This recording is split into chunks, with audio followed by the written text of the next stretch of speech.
Assalamualaikum warahmatullahi wabarakatuh. Hamdan kasiran thayyiban mubarakan fih kama yuhibbuhu wa yardah. Assalatu wassalamu ala Rasulillah wa ala alihi wa sahbihi wa man walah. Asyhadu an la ilaha illallah wahdahu la syarikalah wa asyhadu anna Muhammadan abduhu wa rasuluh. Amma ba'd. Pemirsa channel dakwah Solo yang dimuliakan Allah Subhanahu wa taala. Puji syukur kita panjatkan kehadirat Allah Azza wa Jalla yang telah mencurah limpahkan kepada kita berbagai kenikmatan.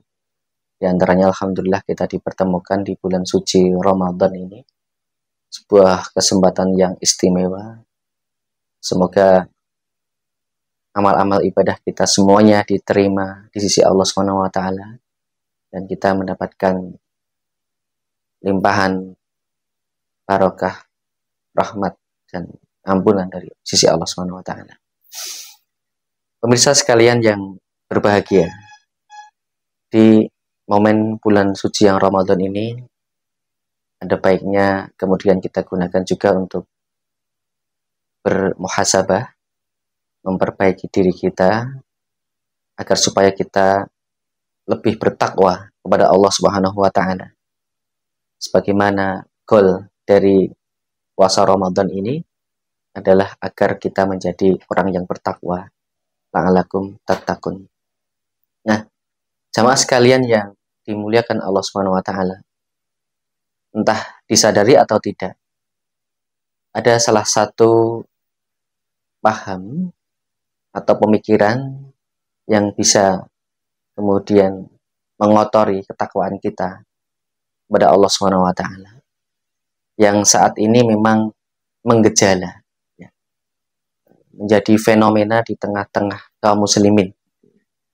Banyak yang disadari atau tidak, kaum muslimin terjangkit paham yang berbahaya ini. Apa itu?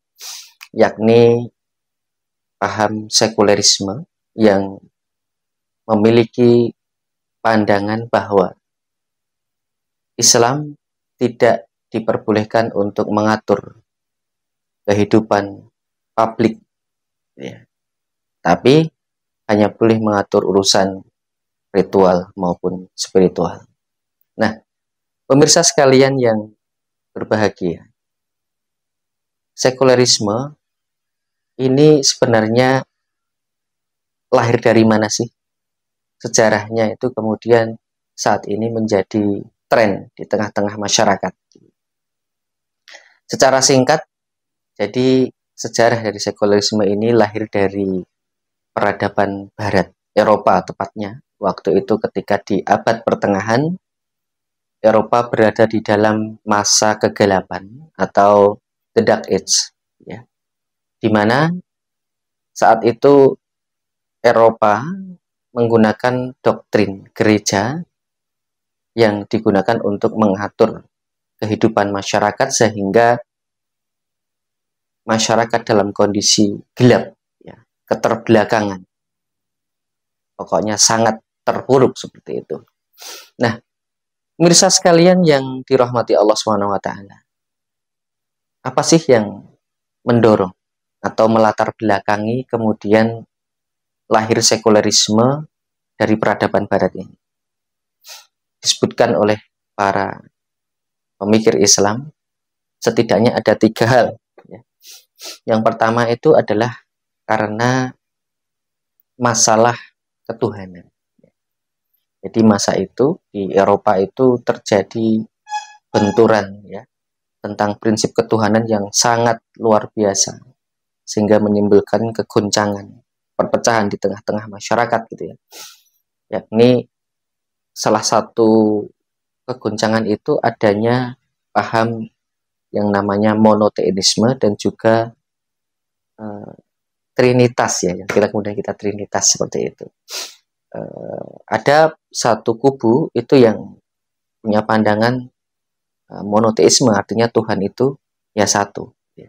Tapi satu kubu itu memiliki pandangan, ya, 3 in 1 atau trinitas, ya, 3 dalam 1, 1 dalam 3. Itu berlangsung dalam satu agama, ya, satu kubu gitu ya, secara ketuhanan. Nah, sehingga kemudian menimbulkan gejolak yang luar biasa di tengah-tengah masyarakat. Seperti itu. Itu yang pertama. Yang kedua adalah karena tidak adanya orisinilitas teks dalam kitab suci mereka, ya. Sebut saja agama Nasrani seperti itu. Sehingga kemudian ketika gereja itu memaksakan untuk menerapkan aturan-aturan dari gereja, maka itu tidak pure berasal dari Tuhan, ya. Sederhananya seperti itu. Nah,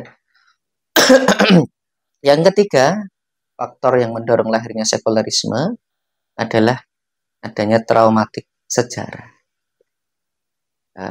Karena ketika kemudian selama itu Eropa diatur dengan ini aturan-aturan doktrin gereja, menimbulkan kegelapan yang luar biasa, maka para pemikir Barat ini berusaha mencari formula yang tepat, ya, agar kemudian mereka itu bisa keluar dari kegelapan itu. Ada di situ nanti kubu pemikir dan juga ada kubu dari rohaniawan, gitu ya. Nah, kubu pemikir ini menginginkan agar supaya agama ini ditinggalkan, ya, untuk mengatur kehidupan. Kemudian satu sisi kubu rohaniawan itu tetap menginginkan bahwa aturan gereja itu tetap diterapkan seperti itu. Nah, singkat cerita dari benturan pemikiran yang berlangsung sengit ini, maka ada jalan tengahnya. Jalan tengahnya yakni agama tetap digunakan, tapi ada batas-batas tertentu, ya, yakni untuk urusan ibadah saja, di tempat-tempat ibadah saja, tapi untuk urusan publik maka menggunakan aturan manusia. Maka itulah kemudian lahirlah akidah sekularisme, ya. Fasluddin anil hayah, memisahkan agama dengan kehidupan. Nah, ketika kemudian sekularisme ini lahir dari Barat, tapi sayangnya kemudian saat ini kaum muslimin juga membebek bahasanya atau mengikuti, gitu ya, termasuk di negeri kita tercinta, gitu ya. Padahal kalau kita itu mau menggunakan aturan-aturan dari Allah Subhanahu wa taala, Islam secara kafah, ya, hukum-hukum Allah secara menyeluruh, atau dalam bahasa Indonesia itu secara kabeh, maka Indonesia ini insya Allah akan menjadi negeri yang baldatun thayyibatun wa rabbun ghafur, gitu. Karena memang di dalam Islam itu tidak punya permasalahan-permasalahan sebagaimana yang terjadi di Barat waktu itu, gitu ya. Misalnya dari sisi ketuhanan, ya, la ilaha illallah itu sebuah prinsip baku, ya. Nah, gitu. Kemudian yang selanjutnya adalah dari prinsip teks kitab suci, maka orisinalitas dari kitab suci agama Islam ini juga terjamin sampai hari kiamat, dijaga oleh Allah Subhanahu wa taala. Ketika kemudian ada beberapa kasus ingin merubah-rubah Al-Qur'an, beberapa waktu lalu kita membaca di media massa atau sosial media itu ada yang berusaha merubah meskipun hanya salah satu huruf atau bahkan panjang pendeknya dari Al-Qur'an itu ketahuan seperti itu. Karena Allah yang menjaganya melalui wasilah para penghafal Al-Qur'an. Ya, jadi Al-Qur'an itu Allah sendiri yang menjaganya. Sebagaimana Allah berfirman dalam Al-Qur'an, "Inna nahnu nazzalna dzikra wa inna lahu lahafidun." Ya. Sesungguhnya kamilah yang menurunkan Al-Qur'an dan kamilah yang menjaganya. Itu, nggak ada permasalahan itu kaum muslimin. Kemudian yang ketiga, dalam agama Islam juga tidak punya traumatik sejarah. Karena ketika Barat itu dalam masa the Dark Age atau masa kegelapan, Islam waktu itu justru dalam kondisi the Golden Age atau masa keemasan, gitu ya.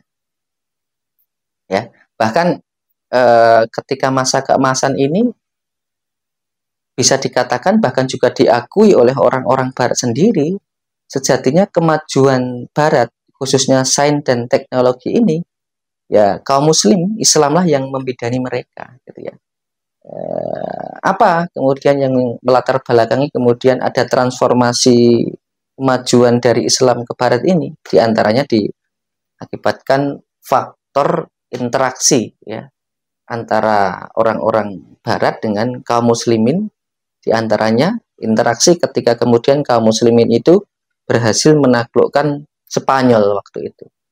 Mungkin banyak yang belum tahu bahwa Islam itu pernah memimpin Spanyol ya kurang lebih selama 700 tahun ya. Kemudian juga interaksi ketika perang salib ya, ya selama ratusan tahun itu. Ketika kemudian belajar dari ilmu pengetahuan, kemajuan dari Islam seperti itu. Ada juga kemudian saat penaklukan Sisilia ya. Sisilia itu di semenanjung Italia gitu ya. Nah, waktu itu ditaklukkan oleh pada masa Muawiyah pada tahun 653 Masehi ya, yang kemudian disempurnakan oleh Amir Bani Al-Ghob gitu ya, pada sekitar tahun 800-an seperti itu. Nah, waktu itu Sisilia kemudian menguasai di Palermo yang kemudian waktu itu menjadi bagian atau provinsi Daulah Islam. Dan juga kemudian menguasai Napoli, menguasai daerah-daerah sekitarnya, sehingga itu benar-benar ada interaksi ya, transfer ilmu pengetahuan dan juga transfer karakter dari kaum muslimin dan orang-orang barat waktu itu.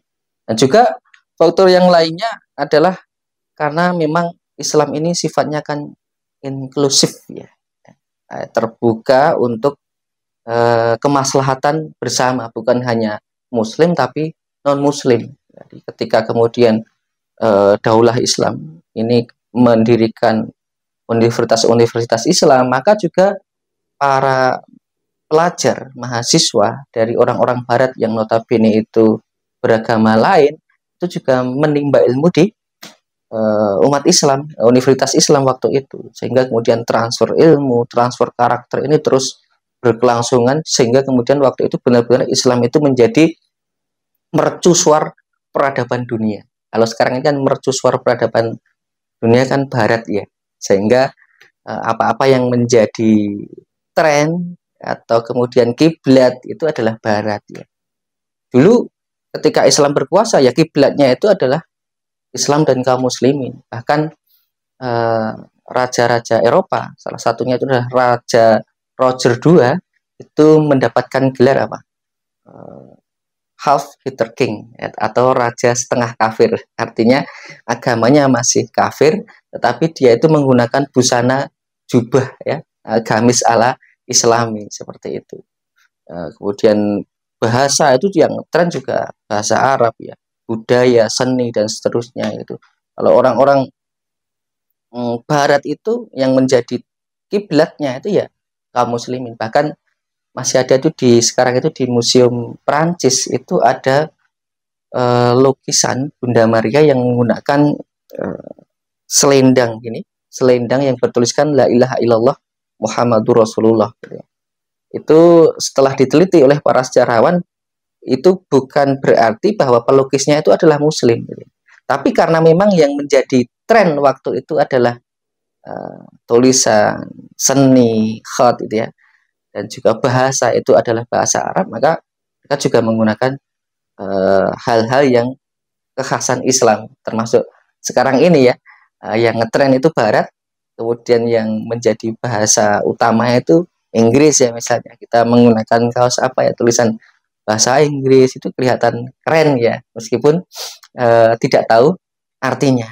Bahkan sebagai intermezzo, sekarang itu kalau sesuatu itu menggunakan bahasa Inggris itu bisa lebih mahal gitu ya. Apa contohnya? Contohnya cuci muka ya. Cuci muka gratis ya. Tapi ketika kemudian diganti menjadi apa?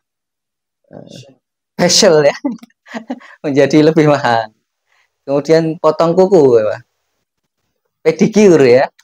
Potong kuku gratis. Kemudian sekarang jadi pedicure mahal. Kemudian pijet ya, kalau pijet paling 50 sampai 100.000. Tapi kalau misis ya sampai 300-an ya, seperti itulah. Maka ini semoga menjadi motivasi bagi kita untuk kembali untuk melanjutkan kehidupan Islam ya, istilah hayatil Islam, karena dengan itu insya Allah kita akan memperoleh kebaikan dunia dan akhirat, dan itu juga menjadi tuntutan akidah kita sebagai seorang mukmin untuk mewujudkannya di tengah-tengah masyarakat, karena kita tahu bahwa Islam ini sudah kafah sempurna mengatur seluruh aspek kehidupan, bukan hanya sholat, puasa saja, tetapi juga bagaimana berekonomi, berpolitik, berpendidikan, ya, sosial, budaya, militer, pertanian, semuanya diatur dengan Islam. Ya, begitulah apa yang bisa kami sampaikan. Apabila ada salah-salah kata, mohon maaf, semoga Allah mengampuni saya. Apabila ada manfaatnya, semoga bermanfaat untuk kita dunia dan akhirat. Akhirul kalam, wallahul muwafiq ila aqwamit thoriq. Assalamualaikum warahmatullahi wabarakatuh.